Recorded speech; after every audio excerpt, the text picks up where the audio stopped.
kind of performance with a normal muffler. That's all to do with the straight pipe. So we're gonna stick this son of a bitch in fucking probably in, I don't know what that is there, probably B1. We got this big fucking thing behind it here. We're gonna just step it out of the way. Hey guys, how's she going today? Well, we're in the International here. We're on our way to Sinclair to the heavy duty garage there. I was hauling oats yesterday with this truck and it developed a really bad clunk in the front end whenever you turn while you're moving, especially bad when you had a load on. So I looked at it at home with Dad and we can't see anything. I was thinking maybe the steering box was loose, but can't find anything. They, I don't know, I don't really have time to fuck with it for one, but they also have a big hoist there. They lift the truck up and check everything out. I'll have a kingpin or something that's buggered, but I'm gonna let them take a look at it, and what all's wore out, I'll get them to change. They can check the tie rods. I want to put a new set of shocks in it while it's there, so get her fixed up again anyways a little bit before it goes to SGI and gets the work done from the moose that it hit. And that's the other thing too. This truck hit a moose there a few months back when Antoine was driving it, if you remember. And I want them to look and see, they find what's wrong. If it looks like something that's impact related, well then that'll be SGI, the insurance company's problem when they fix the truck. But if it's something that's been wore out for 25 years and it just finally let go now, well then obviously it's my problem to fix. But let them take a look anyway and they can see what they can figure out and go from there. The other thing too, my speedometer quit. I'll get them to order a cable for it while it's there, so get her fixed up anyway. And if you let all these little things build up, pretty soon you got something that's not worth fucking fixing, so keep her done up. Anyway, suppose bring it there, and if they figure it out, I'll let you know, or when I find out, I'll let you know. It may not be today, but anyways, I guess talk to you guys when we get home again.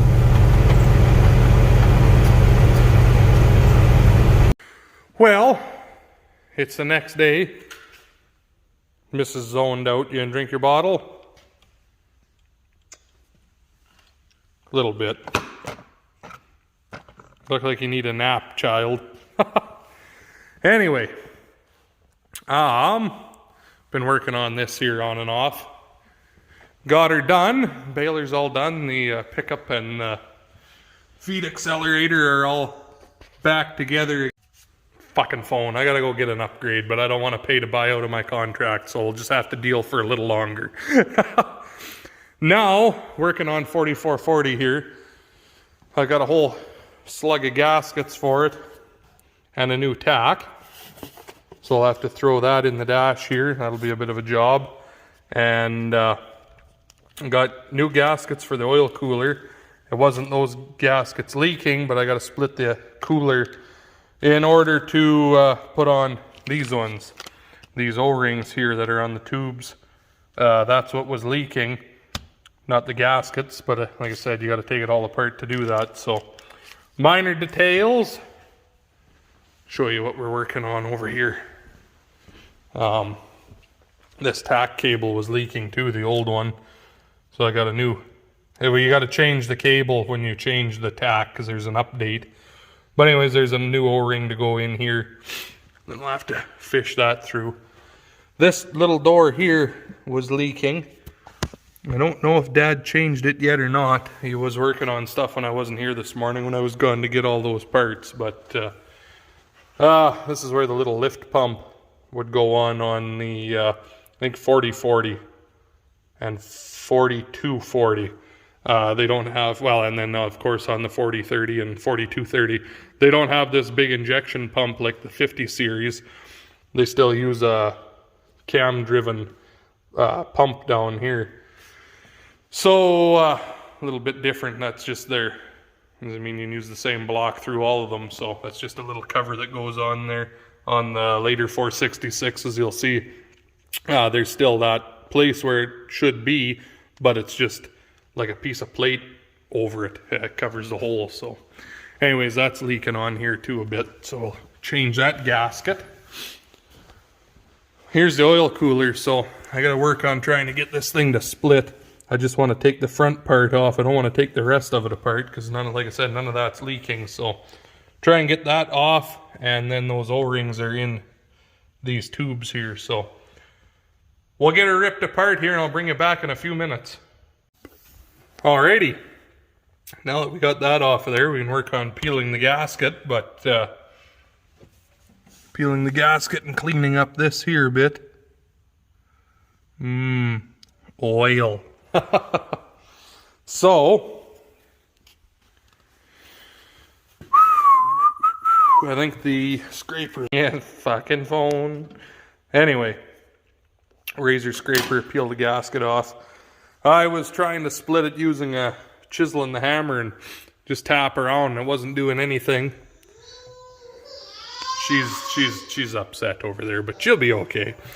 So I just grabbed it by the tubes and gave it a couple of these, and tunk, she fucking come apart. So I gotta get mad and stop pussyfooting around and just give her a fucking good old Saskatchewan yank there, and off it comes. So anyway, I'm gonna work on cleaning all this up, and then yeah, once I got that clean, I'll talk to you in a second. I need both hands to do this, and I don't think you really give a shit to watch me scrape fucking gaskets off. Where is it? Right there. Right here? Right there. So, it's the next day. I quit videoing yesterday because everything went south like usual. If you notice now, there's a bunch of new shiny bolts in this thing. Well, we got the new gasket in there, and we were just putting it back together, and Dad was on the last bolt, tightening it up. Started to get tight, and then all of a sudden it got really loose.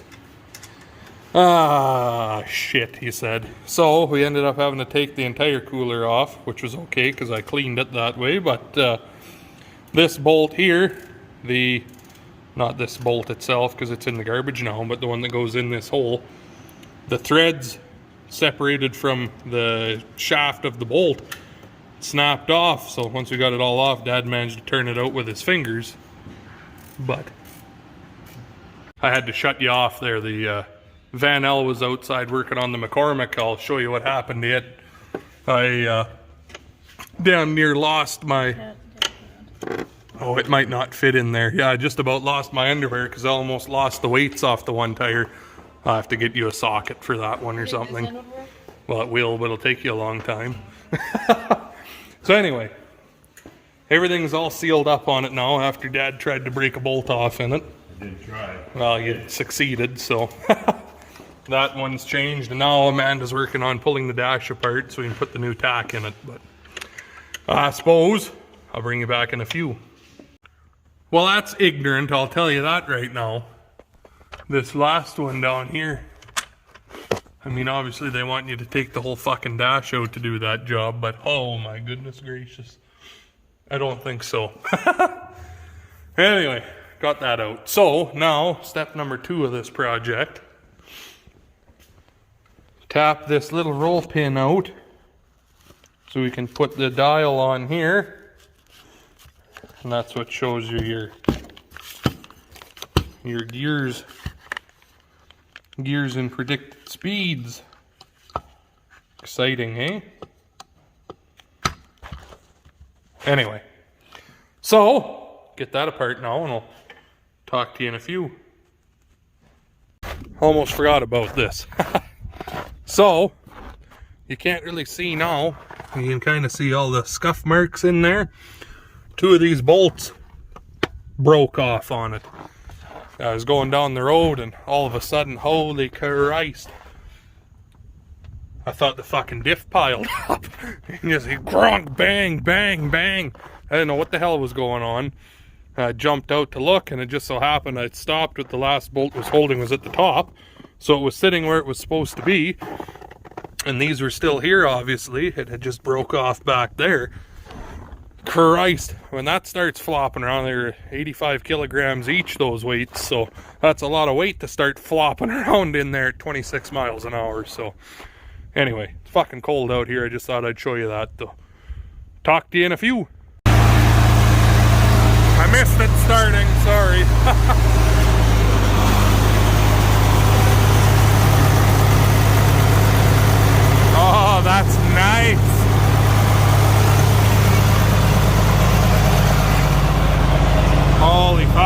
see what it's actually running at.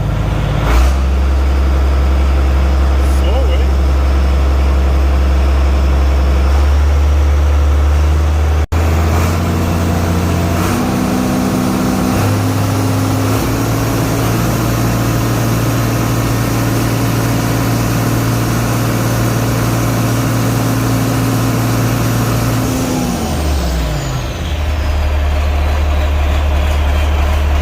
Not a real speedy pack anyway from A&I, but whatever. $433, so well, I don't see any leaks, so I think we got that beat. The valve cover had been slobbering too. Fucking cork gasket. It must have, well, obviously it shrank. Screws were fairly loose in it, so we got that all tightened up again. But the goddamn stuff that come out of that rad when you started it. Well, from when you blew all the shit off of everywhere. Oh yeah, when I cleaned everything up. Look at the stuff everywhere here again now. It's like getting shot with a shotgun, the stuff coming out of it. Anyway. Let some of the smoke out of here now, but I think that's where I'll probably leave you guys for now, so I think the video is long enough. Be close. If not, I guess I have to video something else, but I guess make sure you hit the like button, comment, subscribe, all that good stuff. Dad's got an idea, or he's pretending to be a Teletubby, one or the other. Thanks for watching. We'll talk to you guys in the next one.